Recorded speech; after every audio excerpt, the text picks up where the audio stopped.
वाराणसी। अपने 2 दिवसीय दौरे पर वाराणसी पहुंचे डिप्टी सीएम केशव प्रसाद मौर्य ने कहा कि जेपी नड्डा के नेतृत्व में 2024 में फिर से लोकसभा चुनाव भारी बहुमत से जीतेंगे। उत्तर प्रदेश के उप मुख्यमंत्री केशव प्रसाद मौर्य अपने एक दिवसीय प्रवास पर सर्किट हाउस पहुंचे। यहां पर वह पार्टी के राष्ट्रीय अध्यक्ष जेपी नड्डा की अगवानी करने के लिए पहुंचे हैं। जेपी नड्डा का कार्यकाल बढ़ने पर यह प्रथम बार वाराणसी पधार रहे हैं। सर्किट हाउस में पत्रकारों से बातचीत केशव प्रसाद मौर्य ने कहा कि जेपी नड्डा की अगुवाई में 2024 के लोकसभा चुनाव में भारतीय जनता पार्टी फिर से अपना परचम लहराएगी। आरबीआई के पूर्व गवर्नर रघुराज राजन द्वारा राहुल गांधी को पप्पू न कहना की सलाह पर उनका कहना था कि हम लोगों ने ऐसा नहीं कहा कि राहुल गांधी एक ऐसे परिवार में जन्म लिए हैं जिस परिवार ने इस देश में सबसे बड़ी पार्टी होने के बावजूद सिर्फ परिवारवाद की राजनीति की है। राहुल गांधी को भारत छोड़ो यात्रा की जगह पर भारत समझो यात्रा निकालनी चाहिए थी। भारत की संस्कृति, यहाँ का रिवाज और संस्कार को समझने की यात्रा निकालनी चाहिए थी, लेकिन वह ऐसा न करके भारत जोड़ो यात्रा निकाले। इसका कोई मतलब नहीं है। वरुण गांधी के प्रश्न पर उनका जवाब था कि पार्टी जैसा भी निर्णय लेगी वह सब स्वीकार होगा। वाराणसी से ब्यूरो रिपोर्ट। नगरी में आने का जब अवसर मिलता है वह जीवन के लिए सौभाग्य की बात होती है और आज भारतीय जनता पार्टी के हमारे राष्ट्रीय अध्यक्ष माननीय श्री जेपी नड्डा जी का कार्यकाल बढ़ाए जाने के बाद देश के यशस्वी प्रधानमंत्री, विश्व के सबसे लोकप्रिय जनप्रिय नेता माननीय श्री नरेंद्र मोदी जी के संसदीय क्षेत्र से माननीय राष्ट्रीय अध्यक्ष जी का जो कार्यकाल विस्तार हुआ है उसके बाद शुभारंभ हो रहा है। मैं माननीय राष्ट्रीय अध्यक्ष जी का स्वागत करने के लिए काशी आया हूं और सब लोग मिलकर के राष्ट्रीय अध्यक्ष जी का स्वागत करेंगे और बाबा विश्वनाथ जी से प्रार्थना करेंगे कि उत्तर प्रदेश की 80 और देश में 400 पार 2024 में भारतीय जनता पार्टी लोकसभा में पहुंचे, इसी लक्ष्य को लेकर के काम करेंगे। सर, रघुराम राजन जो पूर्व गवर्नर हैं आरबीआई के, वो कह रहे हैं कि पप्पू कहा जाना राहुल गांधी को दुर्भाग्यपूर्ण है और राहुल गांधी बहुत इंटेलिजेंट आदमी है, लेकिन आप लोग क्यों बार बार उनको पप्पू कह रहे हैं? मैंने कहा जिन्होंने कहा है या उनसे पूछना चाहिए। मैं उनको ये नहीं कहता हूँ, ये ज़रूर कहता हूँ कि एक ऐसे परिवार में उन्होंने जन्म लिया है जो पार्टी ने इस देश में परिवारवाद की राजनीति को बढ़ावा दिया और जिनको देश के बारे में जानकारी ऐसी नहीं, उनके सलाहकारों ने उनसे कह दिया कि भारत जोड़ो यात्रा निकालो। अगर वह भारत जोड़ो यात्रा की जगह भारत को समझो यात्रा निकालते, उसको भारत को जानने की यात्रा निकालते, भारत की संस्कृति क्या है, भारत का समाज क्या है, भारत के अंदर किस राज्य के अंदर क्या कार्य होता है, ये जानने के लिए अगर यात्रा निकालते तो समझ में आता।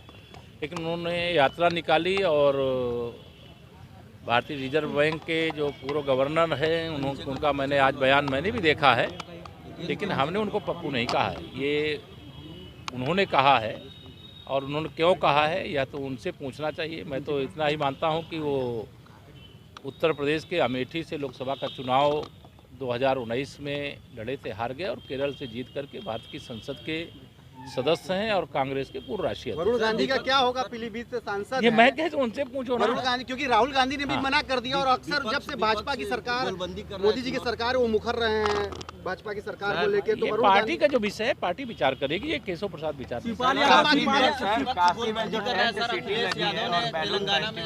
उसको लेकर अखिलेश यादव लगातार निशाना साध रहे हैं, क्या कहेंगे? उनसे मेरी ओर से कह दीजिए बाबा ओवैसी को रंग दिख रहा, कह रहे कि भारतीय जनता पार्टी कर्नाटक में जो एक रेलवे स्टेशन था उसके हरे रंग को भी उसने हटवा दिया है।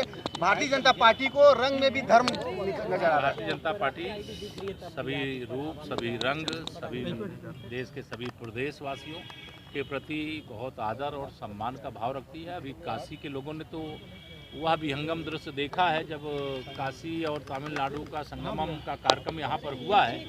एक भारत श्रेष्ठ भारत को लेकर के भारतीय जनता पार्टी काम कर रही है और जो तुष्टीकरण की राजनीति करते हैं, जो राजनीति के अंदर धर्म के नाम पर, कोई जाति के नाम पर, कोई परिवार के नाम पर अपना स्थायी वर्चस्व बनाए रखना चाहता है, अब वह युग खत्म हो गया है। अब भाजपा का और माननीय मोदी जी के नेतृत्व में, आदरणीय जेपी नड्डा जी के नेतृत्व में भाजपा का युग आ गया है, कमल के फूल का युग। ओवैसी जी को क्या कहेंगे? ओवैसी जी क्यों ऐसी बात करते हैं, उनके दिमाग में कोई गंदा रंग भरा हुआ। धन्यवाद। आइए। कुश्ती संघ पे कुछ बता दीजिए। आ जाओ, कुश्ती संघ पे एक रिएक्शन। सर, शिवपाल यादव कह रहे हैं कि सपा उत्पीड़न बंद करे, नहीं तो बीजेपी सपा उत्पीड़न बंद करे तो सपा के अध्यक्ष से कहें उत्पीड़न बंद करे, नहीं तो बीजेपी की लंका में आग लग जाएगी। उनको यही नहीं पता है कि सपा या बसपा या कांग्रेस किसी का उत्पीड़न नहीं होता। जो अपराधी होता है, जो भूमाफिया होता है, जो जनता को सताने का काम किया, भ्रष्टाचार करने का काम किया, जांच होती है तो उनके खिलाफ कार्रवाई होती है। अगर कार्रवाई को उत्पीड़न समझते हैं तो यह उनका विचार है। कुश्ती के प्लेयर जो है कुश्ती संघ के खिलाफ जो चल रहा है, मेरे काशी विश्वनाथ धाम के मेरे पत्रकार मित्रों, जो मामला देश का है, केंद्र सरकार और कुश्ती संघ से जुड़ा हुआ, मैं पहलवान भी नहीं हूँ, संघ के बारे में कुछ जानता भी नहीं हूँ, तो मैं उस पर क्या बोलूँ। सर, तेलंगाना में अखिलेश यादव ने विपक्ष की गोलबंदी करके अब तमाम तरीके के आरोप लगाए सर सरकार पे तेलंगाना में। मैं ये मानता हूँ कि श्री अखिलेश यादव जी जहाँ गए हैं तेलंगाना में, वहाँ पर भी 2024 के लोकसभा चुनाव के पहले विधानसभा चुनाव होने वाला है और वहाँ भी भारतीय जनता पार्टी की सरकार बनने जा रही है। और उत्तर प्रदेश में तो 2024 में मैं जानता हूँ जितने मेरे पत्रकार मित्र खड़े हो, सब लोग कमल की बटन दबाओगे। चलो बात करते हैं, उनके दिमाग में कोई गंदा रंग भरा हुआ। धन्यवाद। आइए। कुश्ती संघ पे कुछ बता दीजिए। आ जाओ। कुश्ती संघ पे एक रिएक्शन। सर, शिवपाल यादव कह रहे हैं कि सपा उत्पीड़न बंद करे, नहीं तो बीजेपी सपा उत्पीड़न बंद करे तो सपा के अध्यक्ष से कहें उत्पीड़न बंद करे, नहीं तो बीजेपी की लंका में आग लग जाएगी। उनको यही नहीं पता है कि सपा या बसपा या कांग्रेस किसी का उत्पीड़न नहीं होता। जो अपराधी होता है, जो भूमाफिया होता है, जो जनता को सताने का काम किया, भ्रष्टाचार करने का काम किया, जांच होती है तो उनके खिलाफ कार्रवाई होती है। अगर कार्रवाई को उत्पीड़न समझते हैं तो यह उनका विचार है।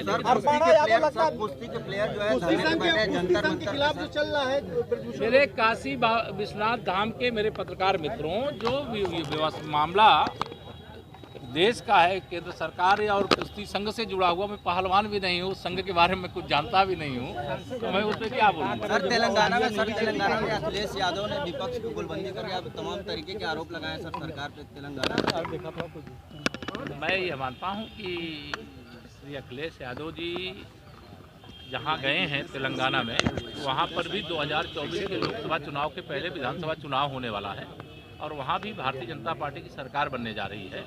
और उत्तर प्रदेश में तो 2024 में मैं जानता हूँ जितने मेरे पत्रकार मित्र खड़े हो, सब लोग कमल की बटन दबाओगे। चलो।